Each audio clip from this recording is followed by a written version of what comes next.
Welcome to today's webinar. This is Vanessa Keenan from the Online Synchro Coach, and I'm going to take you through the process that I use to analyze a routine. Make sure you've got pen, lots of paper, so you can take some notes while we go through all of the different areas. There are so many things that you can consider when you're analyzing your routines, but I like to pick 8 key areas. So that's patterns, synchronization, execution, difficulty, presentation, highlights, flexibility, and variety in the routine. As I go through this webinar, we'll touch on each of those areas and I will explain exactly what I'm looking for in those areas. Of course, I'm going to be starting with patterns. Patterns are one of my favorite parts of Synchro, and I feel like it's one of my strengths. And there's actually a really good reason for starting with patterns. I feel like patterns are the foundation, the framework for a really great routine. If your patterns are really solid, then it really helps the whole routine make sense. And it's a lot easier for the audience and the judges to appreciate what you're trying to do. First, there are 4 types of pattern changes that I want you to map out over your routine. So count out how many of these types of pattern changes you have. Underwater pattern changes, so this would be where a swimmer finishes a figure or a hybrid and then moves to a pattern underwater, and then the team surfaces in that pattern. There's in a figure or hybrid, so that's when swimmers are upside down doing some kind of leg movement. The pattern happens while we can see things going on, and then they end in that pattern while we can still see what's going on. Then you're checking for on the surface pattern changes. So that's if I'm in a 2-2-2 and my head's out of the water in egg beater and I kick, pull, kick into 2 lines and I can still see everyone's head or body out of the water. That would be another type of pattern change. And then the last pattern change is very uncommon. I consider this one as surfacing. Sometimes I've seen in routines where swimmers come out of the water and then as they're coming up, the pattern clicks. Okay, out of those 4 types of pattern changes, the underwater one is the easiest one, and in a hybrid is the hardest one. Okay, so making sure that you have a good variety of all of them. All right, not necessarily the as surfacing one, but that's just something to be aware of if there's some pattern change that is a little bit fuzzy. Balance of time. When I've analyzed the top routines in the world, I've noticed that the best routines, their laps tend to be about 1 minute to 1:10, and then the last lap tends to be shorter because the time limit is shorter, right? Why is this important? Well, when I watch these routines, there's more balance over the whole routine, and for some reason when there's balance, it's easier to watch, it's easier to understand, and it just makes everything look so much easier. I have a great example from coaching figures. There's this team I'm really competitive against. We have our 2 sets of swimmers. I videotaped everybody and I just couldn't figure out why we weren't getting credit for something. And so I checked out the figures. Our figures were the same length of time. But when I watched this other team, their figures seemed way longer. And I mean, I had it videotaped and time, so I knew their figures weren't longer.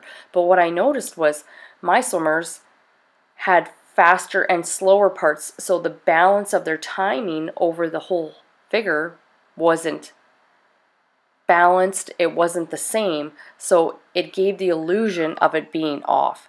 And I would argue that in routines, there's that similar feel that if things are not balanced, our brain just kind of starts to make up stuff and, making of these stories. Balance of patterns. In your routine, how many pattern changes / patterns do you have per lap? In lap 1, do you have 10? And then in lap 2, you have 7. Lap 3, you have back to 10. And then maybe in lap 4, you do something like 15. Again, always looking for that balance. Unique patterns. Are you doing all the same types of patterns? Are you doing only rockets that's Christmas tree facing one way? Or are you being more creative and making sure that the patterns actually face different ways? Are you using more than just the standard 2-2-2-2, the rocket, 3-2-3, and 2 lines? Are you using more patterns than that? What does your pool pattern look like? Are you getting your routine to all sides of the pool? Are you getting to the ends? Are you getting to the corners? Just making sure that your pool pattern also is balanced and that the judges can see what you're doing. What's the distance that you're getting on your laps?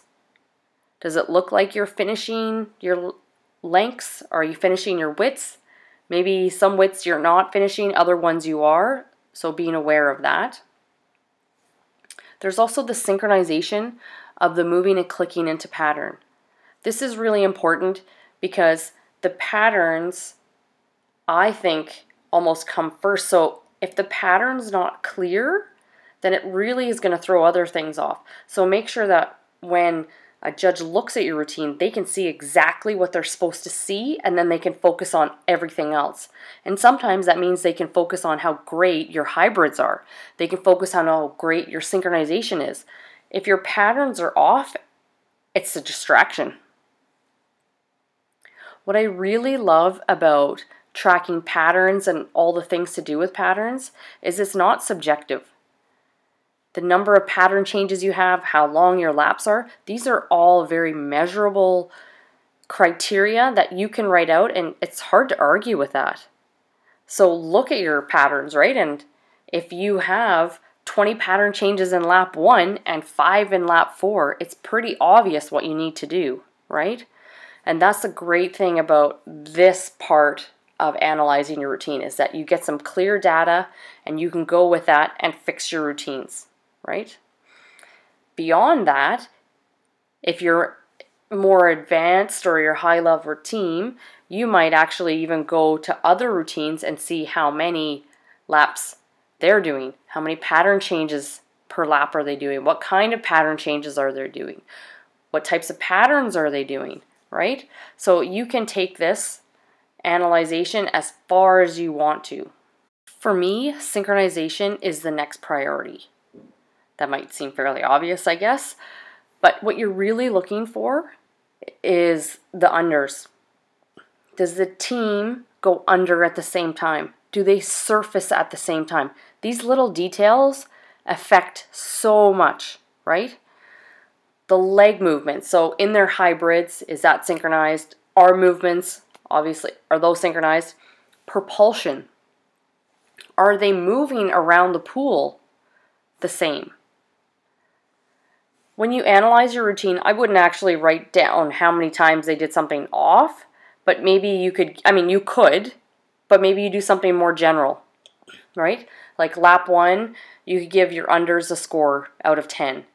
You could give your surfaces a score, your leg movements, the arm movements, propulsion, and then from there, you can set what the priorities are for each lap.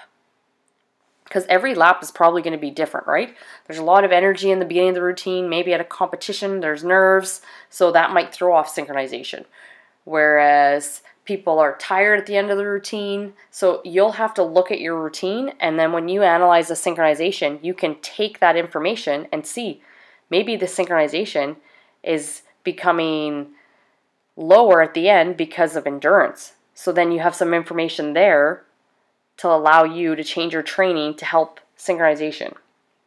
If it's nerves at the beginning of the routine, what can you do to help your swimmers calm themselves before they swim so they're in their ideal swimming state to perform at the start of the routine? I think synchronization is pretty easy for us to catch, and we all know, but you need to actually track it so you have some numbers and idea where the priorities need to go. Execution, it can be the same way that you approach synchronization. So coming up with a marking scale per lap so you know where to find your priorities.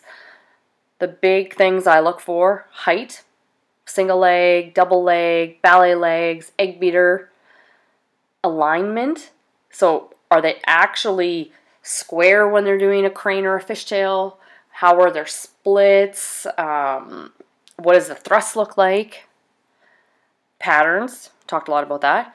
The execution of the highlights. And then another execution point I like to watch for is extension. What is the extension of knees and ballet legs? The knees in walkouts.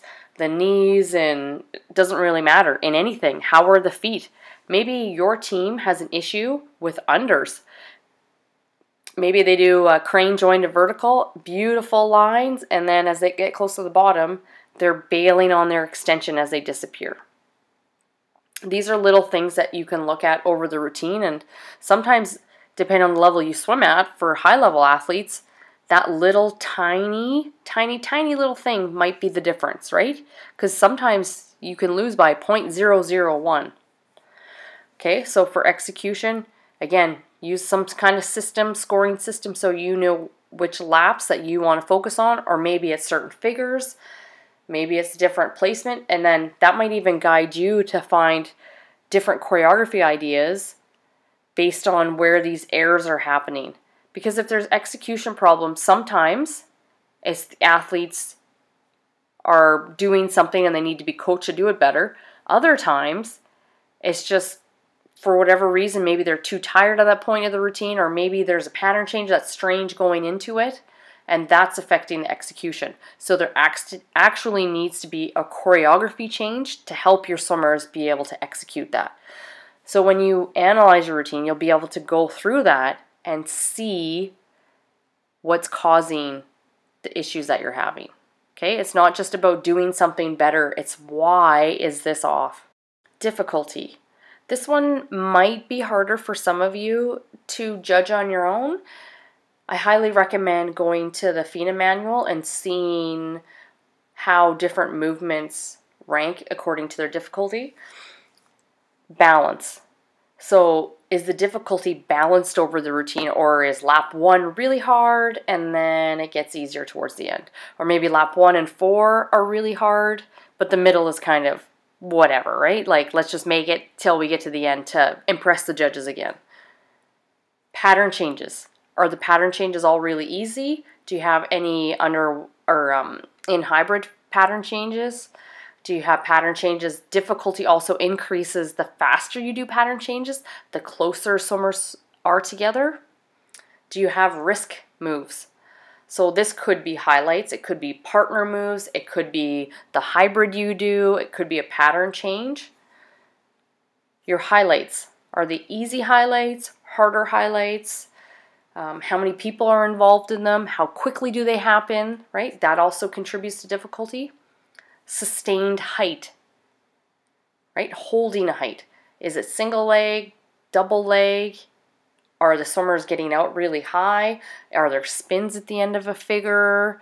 Are there 8 people doing that part, right? Because it's always harder to synchronize 8 people. In my opinion, I would make sure that movements are executed at a higher level versus always trying to jam-pack your routines with difficulty.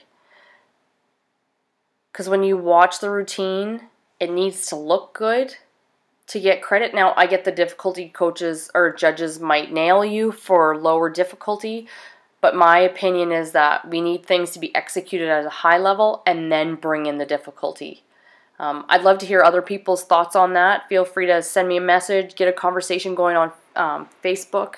But that's just my opinion, is that, yeah, we need things to look good and then add some more difficulty. That doesn't mean we don't challenge our swimmers. That's not what I'm saying. Let's just make sure that the routines are not too hard, so you're getting crazy high difficulty scores, but then your execution is really suffering and your swimmers aren't improving, okay? Remember, it's all about balance. So balancing that difficulty with the execution so your team is positioned to be very successful. I really love presentation. The thing that I love about it is that you do not need to be a talented synchronized swimmer, artistic swimmer to have great presentation. You need to have maybe some confidence, but you do not need to be the best swimmer in the pool to have the best presentation. 3 areas I'm looking for are the swimmers. Actually, how are they presenting? So with their face, with their body, what's the picture that I'm seeing from them? Secondly, are there interactions with the judges? Are they looking judges in the eye? Are they looking towards judges? Make sure your pool pattern is positioning your swimmers successfully so they can check out the judges and they can connect with the judges. And then the third point that I'm always looking for is the posture. So are the swimmers, do they have their chests open when they're in egg beater? Are their chins up? When they're in ballet legs on their back, is their body open? Are their eyes open? Are they still smiling? Remember, especially when swimmers are on their back, the judges have a great view of them. So everywhere they are, we need to make sure that they're presenting. And remember, some of the best presenters I've ever seen in the water were not the top athletically gifted swimmers in the pool. But presentation can sell yourself, because we all want to watch swimmers that can present, right? And that are performers out in the pool. For your highlights, do you have a variety of highlights? Could be partner moves, cool pattern changes. Remember, highlights aren't just big throws and lifts. Do you have platforms? Do you have 2 stacks? Do you have 1 stack? Is your stack a throw, a backflip, a spin? Is there balance in the types of highlights you're using? Where are your highlights positioned in the pool? Are they all right where you jump in? And that might be the case for you based on the limitations of the pool that you're in, so then go with that. But if you have a deep pool all the time, then your highlight should be positioned throughout the pool in good spots for all of the judges to take advantage of that. Are your highlights efficient? Or do they take like 30 seconds to set up for? Are they stuck in the middle of the pool? How effective are your highlights? If it takes you 20 seconds to set up for a highlight and the highlight is kind of meh, then that's not really effective, right? You might be better off changing that highlight. How risky is the highlight? Now again, this is more for the higher levels, right? Because this will help towards your difficulty scores. So thinking about, the 1 stack, depending maybe what the girl or guy is doing on top, that could be more risky, right? If they're doing a rotation and a flip, and I don't know, I don't really know the terminology for the cool stuff that they do on top, but that could be something, right? Wow factor. Sometimes you have an athlete on your team that can do stuff that you know nobody else can do, right? So I remember the one year that Russia had that tiny athlete and she could just fly, so they could throw her, right?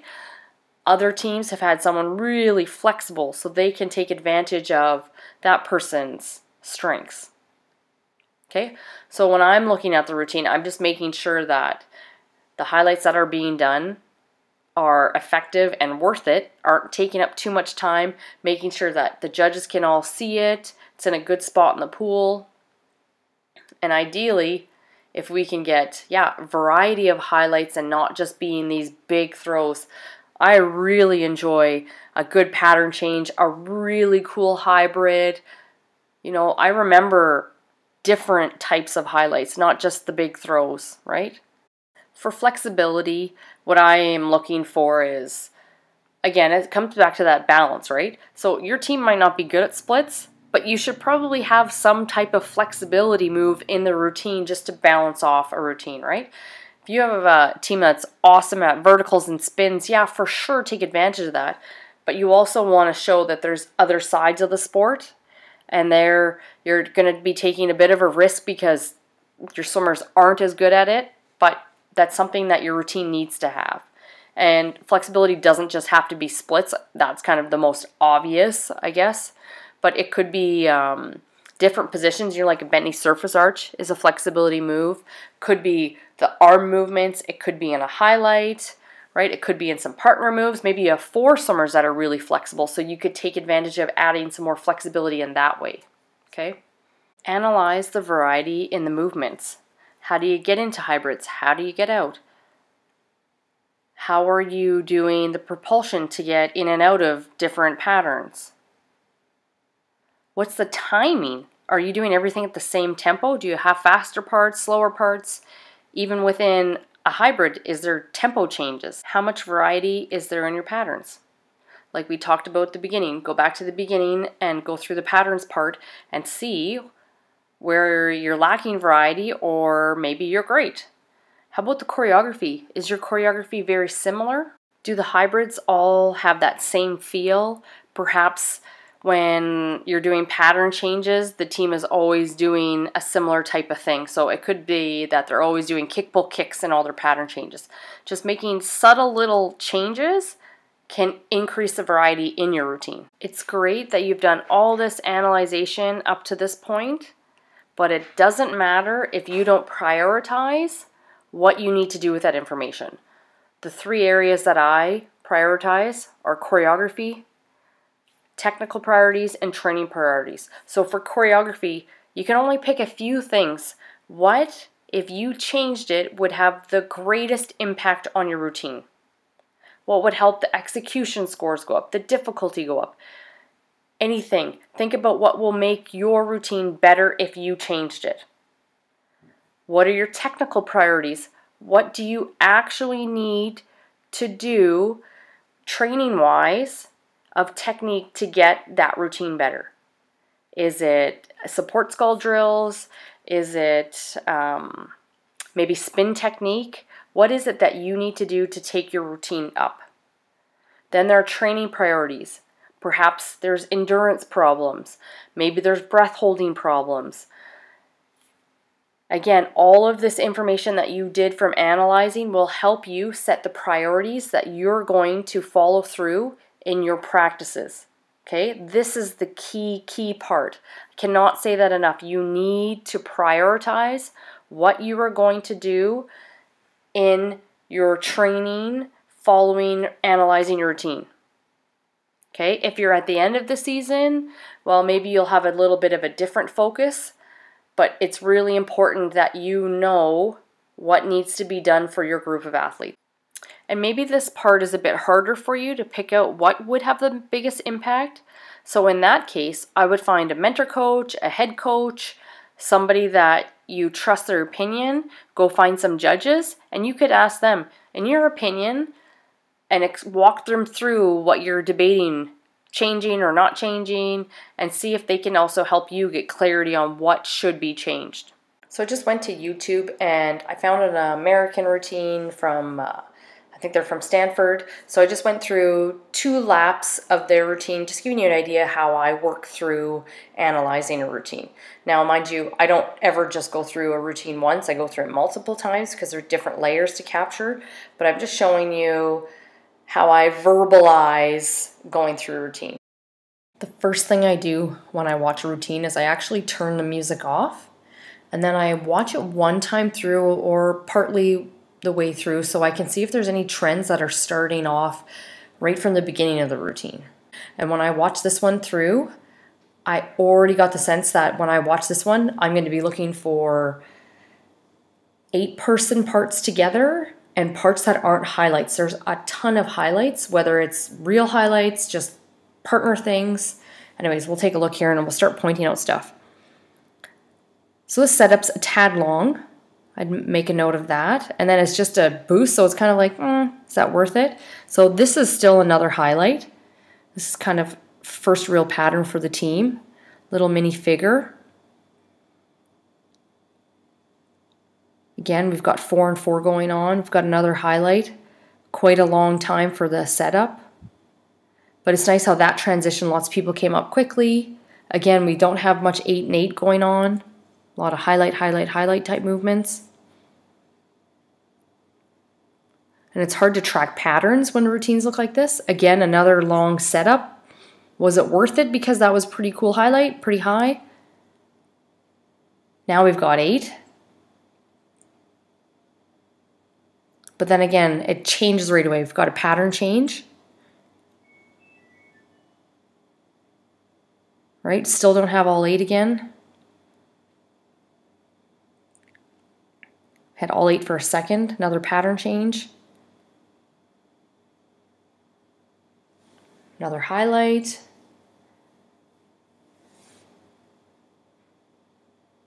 So you can see how lap 1 was really heavily choreographed with highlights. So now we've got some more patterns, but still there's lots of little highlights and not a lot of 8 on 8 movement. So when I would write out corrections for this routine, that's exactly what I'd be looking for. how many highlights there are per lap, how many patterns there are, and how many 8-person sections are there on the surface pattern change. So they had a figure that had lots of underwater pattern changes. Or sorry, in a hybrid figure changes. Here was another in a hybrid pattern change. Now we have all 8, right? So just making sure that there's a balance in the routine. I like to take a lap by lap approach to watching routines. So I suggest checking the time that the lap starts, then writing out all the patterns. This usually takes a little bit of time. Then noting what types of pattern changes they are. So that would be the underwater, in a hybrid. After you got all that figured out, then check the time that the lap ends. Then start looking for other points to analyze. Once you've got all of that done for a lap, move on. And then at the end of all of it, look at it and see how it works for the overall routine and if there's anything that you notice from there. It's hard to see the picture from inside the frame. For our own routines, we get so caught up and we really take a lot of ownership on our routines. So it's hard for us to actually step back and look at the routines and sometimes find out what's missing or what's happening too much. And so what I'm here today to offer for you is an opportunity for me to actually help you out with your routine. Let me help you by analyzing your routine, doing those pattern analysis, giving you a few choreography suggestions, some technical priorities, and giving you those training priorities for you to help your routines get up to that next level. The investment for team routines that are under 3 minutes is $100, and if you're over 3 minutes, then it's $150. If this is something that you would like to pursue, then go to my website, theonlinesynchrocoach.com, and go to services, and then underneath there you'll see team routine analysis, and from there you'll be able to check out and pick the routine length of yours. Feel free to email me too if you want some more information, Vanessa@theonlinesynchrocoach.com. I can hear you saying, but I have no more competitions this season and this routine's being retired. Why would I need to analyze my routine? Well, what often happens is, as coaches, we get into a kind of like habits with our routines, right? So they all start to kind of look the same year after year. So if you're making errors, you're going to keep making those errors year and year after year. So that's why even though you don't compete maybe that same routine, there's going to be those same flaws that will show up in the following season, right? That's why you need to go for judges' comments at the last competition of the year to make sure you're picking up on those things that you're doing year in year out, okay? This is easy. I'll do it myself. Absolutely, it is easy. The problem is as coaches, you have so many other things that you have to do, right? You have to take care of the lesson plans, the yearly training plans, the choreography, the parent meetings, the swimmer meetings. So there's a lot of stuff that's already on your plate, and you're right. You absolutely can do it. And I hope this webinar is giving you the tools that you can take and just do a fantastic job analyzing your own routines. This is just for those people that feel like, I just don't have the time. I know I can do it, but I need a little bit more time to my own planning, right? And so let's have someone else do this. I already know what I need to do. Well, you might, but it's always a good idea to have somebody else checking out what you're doing, because often a fresh set of eyes, somebody doesn't have any investment in your routine, somebody who hasn't ever seen your routine, like this would be the first time that I'd ever seen your routine, then I would be able to give you a very unbiased opinion of what I think needs to happen. It's never too late. If you haven't already done it, do some routine analyzation of your own routines. Go through this webinar again, take some notes, see what you should be checking for. Also, you could even look at your competitors. Who came ahead of you? What do you need to do to catch up to them? Who came right after you? What are you needing to do to make sure you maintain your placing above them, okay? So remember, you've still got time. And in fact, right now is a great time. You have all summer to look at your routine, strategize, so in the fall you can create a top-notch routine for the following season. Thank you so much for taking the time out today to watch this webinar. I hope you found a lot of great content in this so you can take your routines to the next level. If you're interested in having me come out to your organization and going through routine analyzation with your club or your province or your state, just let me know. Shoot me off an email at vanessa@theonlinesynchrocoach.com. You can go to my website. I have lots of free articles on there for you to get some more information about lots of different topics. And again, so much gratitude for you guys continuing to support me and all my online ventures. Take care.